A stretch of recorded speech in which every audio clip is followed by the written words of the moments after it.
Welcome back to Strike Pimp TV as we continue to unveil the card and preview Iowa Challenge 100. The big day is right around the corner, Chad. Yes, any thoughts? A couple weeks away now?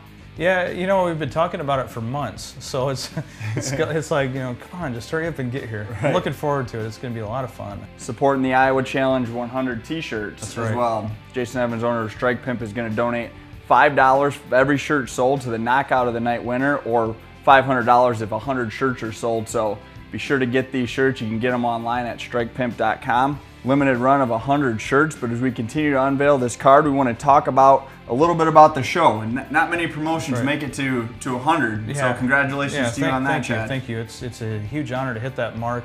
Even though I've been promoting, you know, since a little ways before Iowa Challenge, and since then I've done a lot of other shows that don't fall under the promotional name of Iowa Challenge. So, but still, for one individual promotion to hit that that key number of amount of shows is really something special. And then getting into the judges' scoring, I mean, that's something that most people don't really take into account and consideration. I guess tell us a little bit about that. Sometimes there's a lot of confusion about how the judges' scoring works, that type of thing. About the entire judging score, the scores of the judges. You know, they're a lot of times they're looking for damage, they're looking for control, activity inside the cage, that type of thing. But more importantly, I want to get into the actual scoring. If you know, I'll have a really close fight, somebody come up to me and say, "Well, that should have been at least a split decision."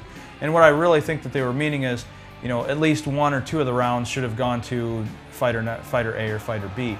A split decision is if two judges score the bout the same way for fighter A, and the third judge scores the bout for fighter B.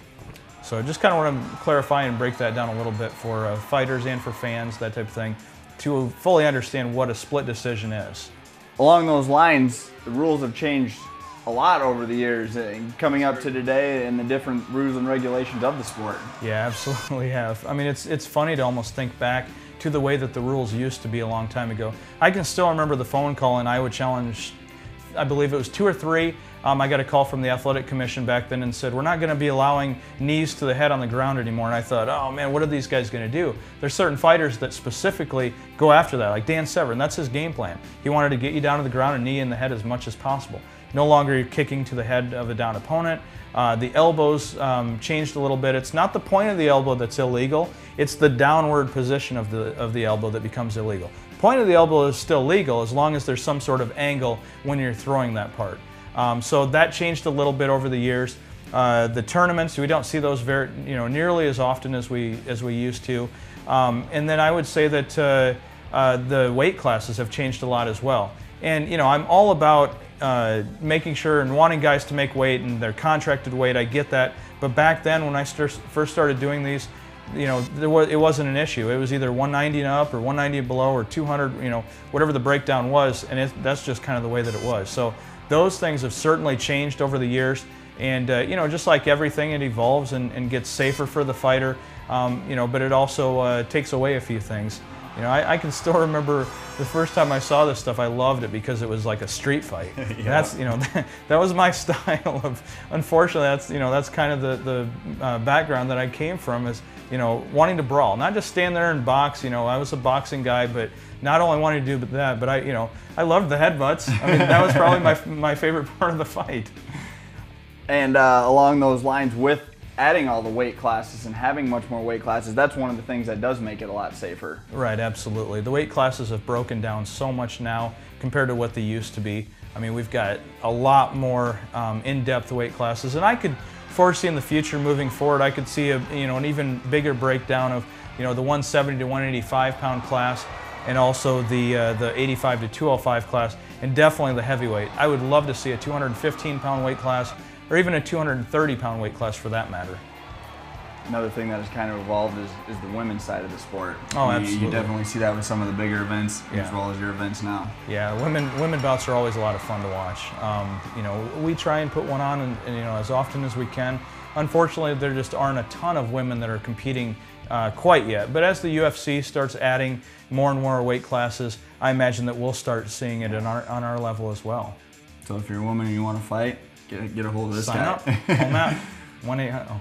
Yeah. I got one other question for you, Chad. What do you remember from Iowa Challenge #1 that sticks with you to this day? Okay, so I would probably have to say that the biggest thing was just telling everybody that this event's going to sell out. I kept saying that all along. I started working on that show in November of 2000, and the event date was February 10th of 2001. And I can remember still to this day telling everybody it's going to sell out. We're going to sell out. And about the week of the show, I said, well, we might do 70%. We might do 65% of the sales. We ended up selling out and had to turn away about 200 people at the door. So it was pretty amazing. The packed crowd.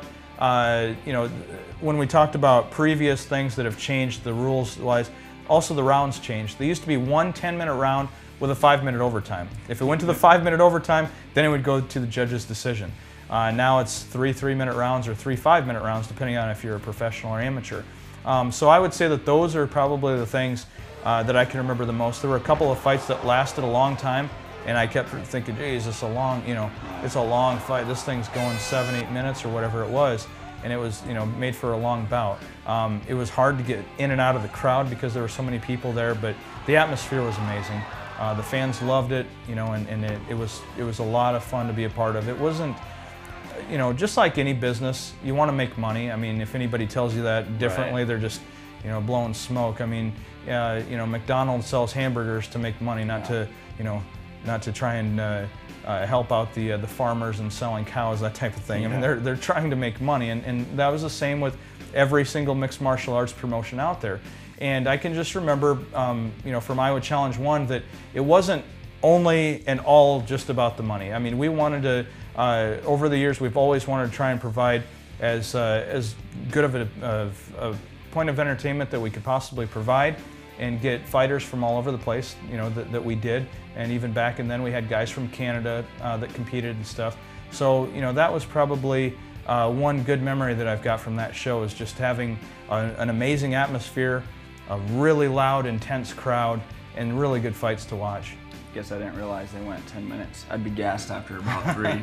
Yeah, I'd say that about 3 to 5 is the point when you need a rest. Coming full circle, one of those guys that fought on Iowa Challenge #1, Travis Fulton, is going to be fighting here at Iowa Challenge 100 against Steve Pilkington.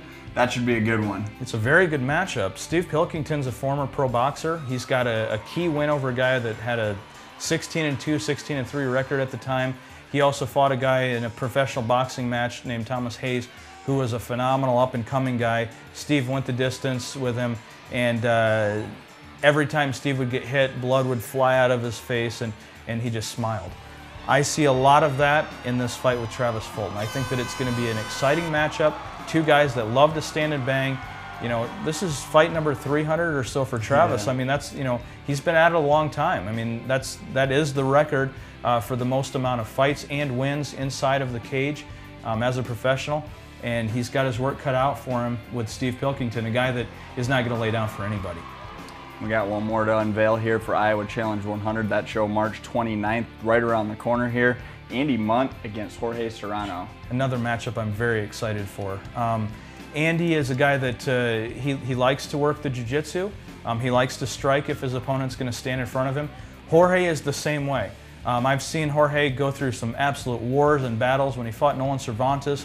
What an amazing fight. He went all the way into the 3rd round, and then after, you know, pretty much taking a beating the entire fight, he came back and won by armbar. So you can't count either one of these guys out of a matchup, and now they're going to face off against each other. Now you can understand why I'm not looking forward to waiting 2 more weeks for this show. It's going to be a good one. It's a big one as the anticipation builds. You can still get your tickets online at Cage Tix, but more importantly, get them from your local fighters. Yeah, get out there and support your local. Every one of the local has tickets, so get out there and support them. Otherwise, you can buy them on CageTix.com. The local fighter that you select will get the credit for the ticket. So make sure and get out there, support your local fighter, support your local event. It's really hard to believe that just a small-time, small promotion in nowhere, Iowa, is going to hit number 100, and there's been less than 10, maybe even 5 promotions in the entire country that have ever done that. So go out there and support the show. Have a lot of fun. Get out there. It'll be a good time. Be sure to get your shirts. That's on StrikePimp.com. Until next time, for Chad Bergmeyer, I'm Matt Halpert. Have a great day.